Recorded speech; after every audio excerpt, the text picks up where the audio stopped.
Dans cette vidéo, je vous présente toutes mes séances de la semaine pour progresser en skill et en streetlifting.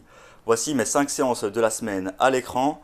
Maintenant, on va passer aux séances individuellement. N'hésitez pas à vous abonner si ce genre de vidéo vous plaît et à commenter. Let's go!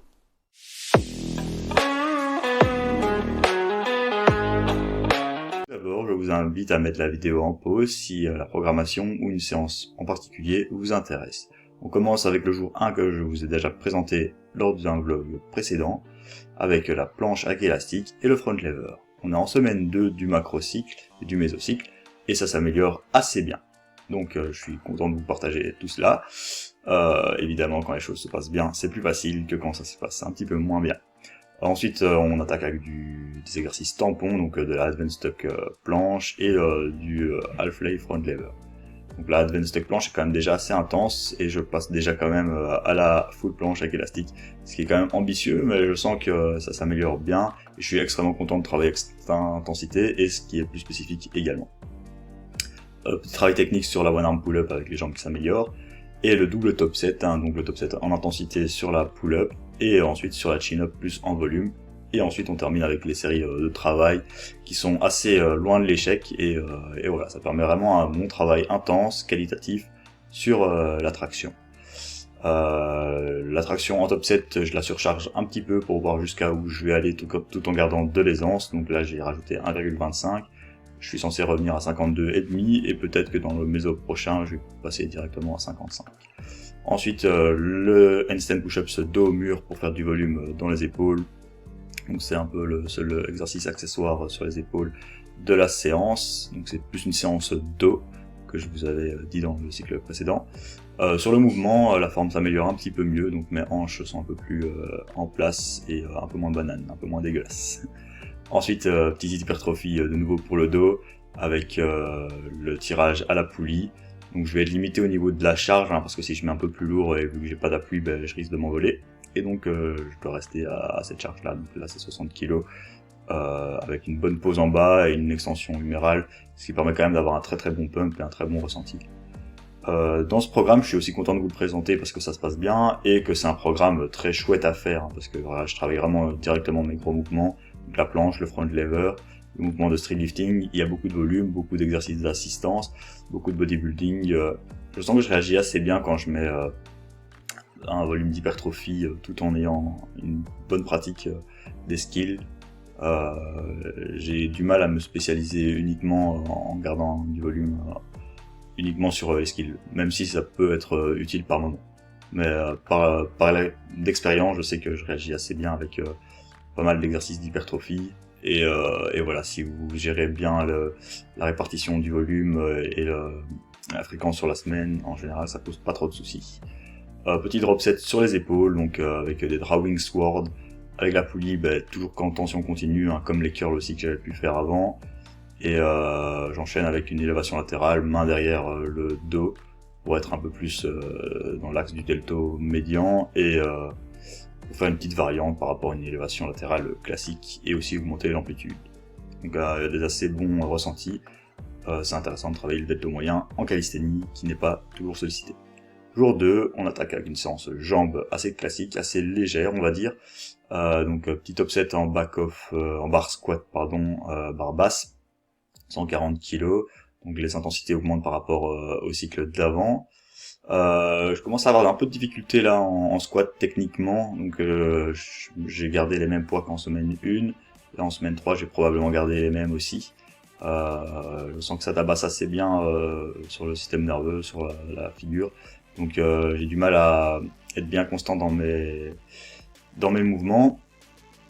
Même si la forme est quand même très correcte par rapport à ce que je pouvais faire avant aussi. Donc, je suis content de travailler aussi avec ces intensités-là, donc de pouvoir aller toucher régulièrement les 140 et avoir une technique assez fixe. La ceinture aide bien, la position de barre basse aide bien. J'ai quand même une bonne tension. De temps en temps, j'ai tendance quand même à négliger un petit peu la poussée. Parfois, j'oublie de pousser sur les jambes, ou j'oublie d'ouvrir les pecs. Car de bien brasser aussi, donc c'est important de toujours rester bien focus sur le mouvement. Ensuite, après les squats, on travaille sur le split squat, qui est vraiment très agréable à faire, c'est très technique, ça demande pas mal d'équilibre et un très bon pump et ressenti au niveau des quadris. J'ai eu tendance à étirer un petit peu trop le psoas, ce qui m'a valu un petit stretch sur une séance, un peu trop de stretch justement. Mais justement ça c'est un peu intéressant d'avoir ce stretch au niveau du psoas, pour comme ça fait un peu de mobilité en même temps et voilà, et c'est assez challengeant comme exercice avec des charges pas trop lourdes et avec un setup à la maison. Ensuite Nordic curl avec élastique, voilà, avec les crocs pour pas trop glisser sur le bois, donc c'est pas le meilleur setup, mais ça fait quand même pas mal de taf. J'ai un bon ressenti quand même dans les ischios, beaucoup dans les mollets malheureusement, mais voilà, c'est une variante assez fun et ça me met pas trop d'intensité sur la chaîne post. Ça me permet de m'amuser quand même et d'avoir quand même un minimum de volume là-dessus pour peut-être pas perdre tous mes gains là-dessus sans devoir faire du Romanian deadlift qui est un peu plus fatigant. Dragon flag avec une pause de 3 secondes en bas. J'ai eu assez de mal à cleaner mon dragon flag ces derniers temps. Donc voilà, je suis content qu'il soit un peu reparti sur la bonne voie. J'essaie de mettre vraiment 100% de focus dans les fessiers, dans l'extension de hanche. J'ai toujours ce léger pike, on va dire, cette légère réflexion qui risque de se retrouver aussi sur mon front, et je le sens que ça se retrouve sur mon front. J'avais su le corriger par le passé, je vais essayer de retrouver ce niveau-là. Le jour 3, on attaque par de la planche à l'élastique avec entrée en ligne, on va dire, donc j'essaie d'amener le bassin vers le bas et de monter les hanches. Ensuite de l'advanced tuck planche, donc c'est principalement une séance push, on va dire plus horizontale, dips et focus pec avec toujours de la technique sur la planche, la technique sur le HSPU en amplitude complète. Voilà, le HSPU qui revient malgré voilà, je ressors encore de nouveau de la fracture, donc je l'avais perdu un petit peu, j'ai dû mettre pas mal de temps pour le récupérer, enfin pas mal, ça a été assez vite mais techniquement il y avait quand même quelques imperfections. Et sachant qu'il n'est pas du tout au focus, c'est compliqué quand même de récupérer son HSPU avec seulement deux séries de 1. Ensuite, il y avait les tractions à une main encore et la planche bras pliés. Top 7 en dips, en pause avec 75 kg pardon, avec 2 secondes en bas. Donc le but c'est de mettre de la vitesse et de garder quand même de la fraîcheur. Et ensuite une série de 6 en volume, suivie de séries de 3. Donc voilà, c'est assez dur de garder une bonne position des jambes en dips quand il y a quand même pas mal de répétitions, et d'où l'intérêt de faire encore cette approche volume élevé, enfin top 7 élevé top 7 de volume et back offset avec la même charge et moins de volume. Donc à voir avec l'incrément comment ça va aller sur la suite. Ensuite bench à 80 kg, une petite série de 11 avec une pause de 1 seconde en bas. Donc on va constater que je pousse assez bien sur cette série parce que je voulais battre ma semaine précédente et j'avais oublié qu'en fait j'avais fait 2 séances par jour la semaine précédente. Ah oui, d'ailleurs dans le vlog d'avant je vous ai dit que j'allais passer sur 2 séances par jour. Malheureusement mon horaire a complètement changé et je ne pourrais plus me permettre ça, donc je vais rester finalement sur une grosse séance par jour sur les 5 séances que vous voyez, que vous avez pu voir. Donc voilà, un petit grind sur la fin et j'ai rajouté une série par rapport à la semaine d'avant parce que j'avais quand même bien focus le bench dans le cycle d'avant. J'étais monté à 90 kg, des séries de 6 avec quand même la fracture, donc avec un setup un peu moins optimal. Jour 4 c'est quasiment comme la séance 1, sauf qu'il y a peut-être un peu plus de focus épaule et que je travaille plus sur le tirage horizontal que le vertical en assistance. Donc les front levers à peu près le même jour que la 1. Souvent le vendredi, la journée là, j'ai un peu plus de fatigue, on va dire, au niveau de la journée, tout simplement. Et donc j'avais un peu plus de mal en général dans le cycle d'avant, mais là ça se passe assez bien. Petite variante que j'incorpore, le half-lay front lever press. Voilà, je suis pas hyper fan des variantes dynamiques depuis quelques temps, même une fois qu'on maîtrise bien une progression, pourquoi pas. Et c'était l'occasion de tester. Peut-être une légère flexion, mais voilà, on va essayer de cleaner un petit peu le mouvement, ce qui est le cas parce qu'il est déjà mieux qu'en semaine 1. Donc on peut tester et continuer dans cette direction. Ensuite vous avez la traction qui a de la vitesse, le top 7 en série de 4 au lieu de en série de 6, donc une petite périodisation ondulatoire. Si vous regardez mes vidéos depuis longtemps d'entraînement, vous voyez que j'utilise souvent cela et que les formats ne sont pas beaucoup différents des derniers. Mais vu que je me retrouve à me auto-coacher, peut-être que dans les prochaines séries ou présentations de semaines d'entraînement, il y aura des changements. Et ensuite j'ai quand même gardé ce petit exercice que j'avais bien aimé en convalescence, on va dire, le développé militaire assis, à 62,5, sauf que plutôt que de le programmer en force, là je le programme plus en volume. Donc j'ai quand même gardé une certaine intensité que j'avais mise vers la fin des programmes. Donc là 62,5, 4 séries RIR2, et donc ça donne 7, 7, 6 et 6. Bon, et vous voyez qu'il y a quand même un petit cheat, on va dire, parfois le bassin avance un petit peu.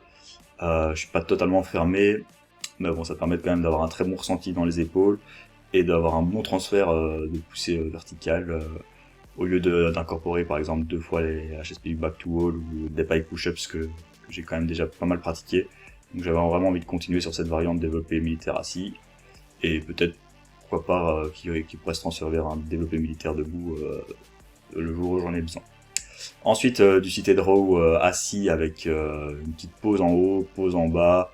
Voilà, donc position d'étirement en position longue du grand dorsal, ce qui permet plus d'hypertrophie, enfin surtout les muscles, et même en position courte, c'est assez pertinent d'avoir ce pic de contraction aussi. Et là j'ai inclus une petite rotation du tronc. Je vais essayer de faire gaffe à garder mes épaules en dépression, donc bien basse, loin des oreilles, pour bien sentir le mouvement. Donc c'est assez intéressant et j'ai très bon senti, même si le mouvement paraît assez triché quand on fait une croisée aussi. Et je pense que c'est aussi un truc qui manque en calisthénie, c'est des mouvements un peu plus croisés. Ensuite, élévation frontale avec 12 kg, ce qui est assez lourd, mais voilà, je garde un volume assez conservateur, je fais juste 2 sets. J'avais hésité à les enlever vu que j'ai réincorporé des planches 3 séances semaine, mais je vais continuer ce travail-là sans trop forcer dessus, pour me dire d'avoir quand même une pratique en volume assez haut. Donc c'est bien quand on travaille un peu plus en force, en hypertrophie, c'est toujours d'avoir un pourcentage, par exemple 25% d'hypertrophie, 25% d'hypertrophie en plus que 12 reps, 25% en plus que 5 et peut-être 50% en moins que 5 reps, par exemple, si on est vraiment dans un cycle de force. Ensuite, toujours des biceps, les biceps, c'est la vie. Donc voilà, toujours, je garde toujours un focus, je sens que chez quelqu'un comme moi, c'est intéressant. Et peut-être que je les diminuerai un petit peu plus dans les prochains mésocycles pour mettre plus de place éventuellement sur les mouvements principaux. Ensuite, handstand push-ups pratique du jour 2, donc 2 séries de 1. Bon, la technique est pas encore au point, mais voilà, je vais essayer d'améliorer. Par contre, il y a une bonne amplitude et une bonne vitesse, ce qui est intéressant aussi. Mais voilà, la ligne n'est pas parfaite. Ensuite, une variante de dips, au lieu de faire une pause en bas, là je fais 3 secondes de descente. Et le dip se passe super bien au niveau de la reprise, parce que je sentais que j'avais réimplémenté ça en faisant quelques tests en deload et vers la fin de la progra. C'était assez difficile. Et ici, juste avec 2-3 séances de tempo et de pause, je retrouve vraiment une grosse aisance. Top 7 en squat à 140 en série de 2. Difficile aussi par rapport à ce que j'avais pu faire en fin de méso précédent. Donc voilà, j'essaie de bien recliner ça. Il était difficile aussi parce que je me suis très mal échauffé, donc je suis monté de 120 à 140 direct en 7. Chose à ne pas faire, j'aurais peut-être dû faire une étape intermédiaire et à me focus un peu plus parce que j'étais pas très focus non plus ce jour-là. Le pin squat, difficile aussi au niveau de la forme. Il avait bien porté ses fruits dans le cycle précédent. Là, je réincorpore aussi, enfin, je le remets aussi avec une série en moins, mais à une bonne charge, une bonne intensité quand même, à 125 kg. Donc, j'essaie de le cleaner aussi petit à petit. Et le fente arrière, hein, donc là, 90 kg, j'avais jamais mis cette charge avant, avec une petite pause en bas et des séries de 9. Donc assez intéressant. Maintenant, je m'étais un peu élongué un muscle spinal en fin de cycle précédent. Donc, c'était une toute petite tension qui a duré un jour ou deux, mais voilà, il faut faire gaffe à ça. Et on termine par du Dragon Flag en 4 séries de 3, de nouveau. Donc après le travail des jambes, c'est toujours un peu plus lourd.